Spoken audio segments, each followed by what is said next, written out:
Welcome friends. आज इस lecture में हम बात करेंगे आर्टिकल 15 की। Article 15 which is a fundamental right.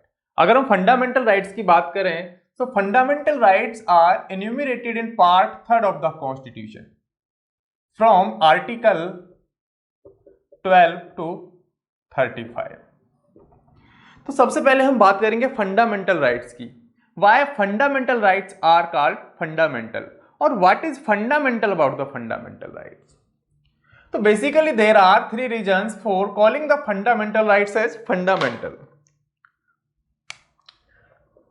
तो पहला रीजन वो ये है that these fundamental rights are basic minimum rights required for any individual to reach its maximum growth potential.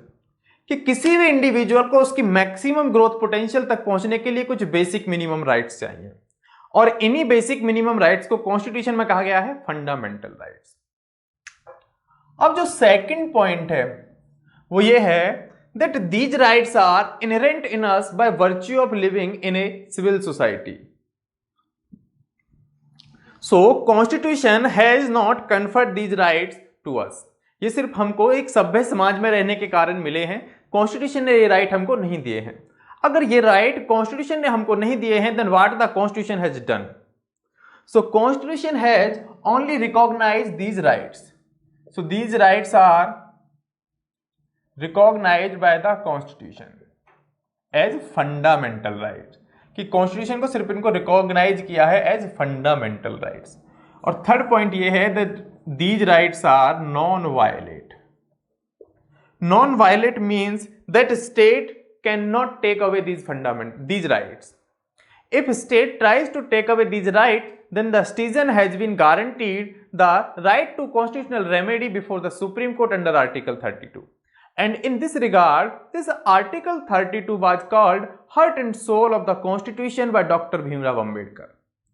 तो ये तो बात हो गई फंडामेंटल राइट्स की, कि फंडामेंटल राइट्स को फंडामेंटल क्यों कहते हैं। अब इसके बाद जो नेक्स्ट है इसी लाइन में एक क्वेश्चन, वो ये है कि फंडामेंटल राइट्स में और ऑर्डिनरी राइट्स में, या फंडामेंटल राइट्स में और स्टैट्यूटरी राइट्स में क्या डिफरेंस है। तो basically there are three differences between the fundamental rights and the statutory rights. जो पहला डिफरेंस है that is of the enforceability. कि जो फंडामेंटल राइट्स हैं these are enforceable by the constitution, whereas these ordinary rights are enforceable by a law of the state government. Central government के law से भी enforceable हो सकते हैं स्टैट्यूटरी राइट्स और ऑर्डिनरी राइट्स। तो सेकंड पॉइंट है that is about their protection. Fundamental rights are protected by the constitution whereas ordinary rights are protected by the state government. हमने अभी बात की आर्टिकल 32 कि अगर फंडामेंटल राइट का वायलेशन हो रहा है then the citizen can directly approach the supreme court under article 32।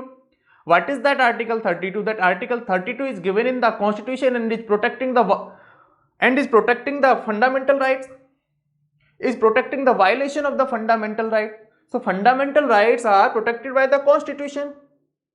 और जो थर्ड पॉइंट है अबाउट द उनके डिफरेंसेस का, that is about their amendment. कि जो फंडामेंटल राइट्स हैं these are amended by the parliament by amending the constitution. कि अगर फंडामेंटल राइट्स का अमेंडमेंट करना है तो उसके लिए कॉन्स्टिट्यूशन का अमेंडमेंट करना पड़ेगा, and that power is with the parliament. Whereas even the state legislative assembly can amend the ordinary rights. तो बेसिकली ये तीन डिफरेंसेस हैं फंडामेंटल राइट्स में और ऑर्डिनरी राइट्स में। अब इसके बाद हम बात करते हैं आर्टिकल 15 की। देखिए आर्टिकल 15 क्या कह रहा है। Article 15 is prohibiting the discrimination.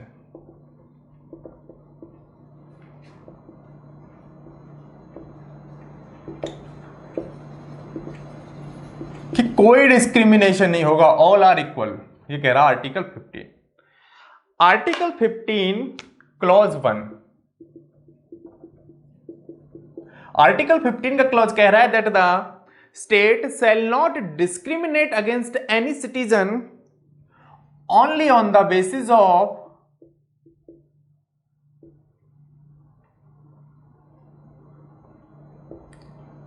Religion, race, caste, sex, place of birth. So the word used is only, कि सिर्फ उन ग्राउंड्स पर डिस्क्रिमिनेशन नहीं हो सकता जो आर्टिकल 15 के क्लॉज 1 में दिए गए हैं. और वो ग्राउंड कौन कौन से हैं? Religion, race, caste, sex, place of birth. कि सिर्फ इनके बेसिस पे डिस्क्रिमिनेशन नहीं हो सकता, but there can be the other ground for the discrimination. For example, जो आपके इलेक्ट्रिसिटी वर्कर्स होते हैं, these all workers are male. So is that not the discrimination based on the gender? Is that not the discrimination based on the sex? Why male? Why not female? So in the case of Kerala State Electricity Board versus Senior Mall, the Supreme Court held that this discrimination is not based on the sex and is not the violative of Article 15. This discrimination is based on the peculiar nature of the job that these electricity workers has to perform. So this discrimination is not violating the Article 15 clause 1. The second point is of nurses, कि जो आपके hospital में nurse होती हैं, these all nurses are female. So again the question is that even is this discrimination is not violating the Article 15 clause 1? So again the answer is absolutely not. जो उनकी job है nurses की, that is to take care of the patient, and ladies has been given a inherent feeling of caring, a inherent feeling of motherhood by the God, and this feeling is God gifted. So again this discrimination is on the basis of peculiar nature of the job that these nurses have to perform, and their job is to take care of the patient. So even again this discrimination is not violating the Article 15 clause 2. Article 15 clause 2 is addressing the private individuals, और Article 15 2 का clause 2 कहता है that those private individuals who are in control of some public utility service like tube well, tank well, temple or public market, even those private individuals shall not discriminate against any citizen only on the basis of religion, race, caste, sex, place of birth. तो जो article 15 का clause 2 है, that is also prohibiting the discrimination on the basis of caste. So this article 15 clause 2 along with article 17 is abolishing untouchability, क्योंकि India में जो untouchability है that is based on the caste. और जो article 15 का जो clause 2 है वो क्या कह रहा है? वो कह रहा है कि जो प्राइवेट इंडिविजुअल है वो भी कास्ट के बेसिस पे डिस्क्रिमिनेट नहीं करेंगे अगर they are in control of some public utility service. और आर्टिकल 17 तो पार्टिकुलरली अनटचेबिलिटी को ही एड्रेस कर रहा है. So both these articles are abolishing untouchability in India.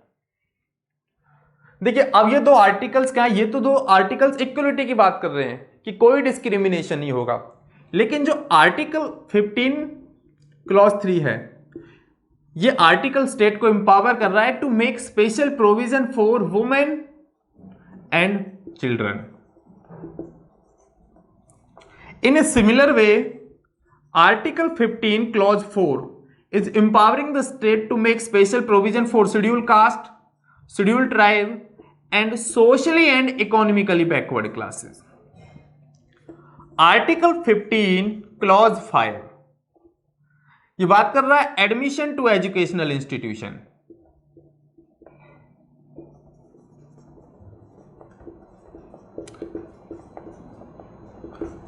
including the private and excluding the minorities for scheduled caste, scheduled tribe and socially and economically backward classes.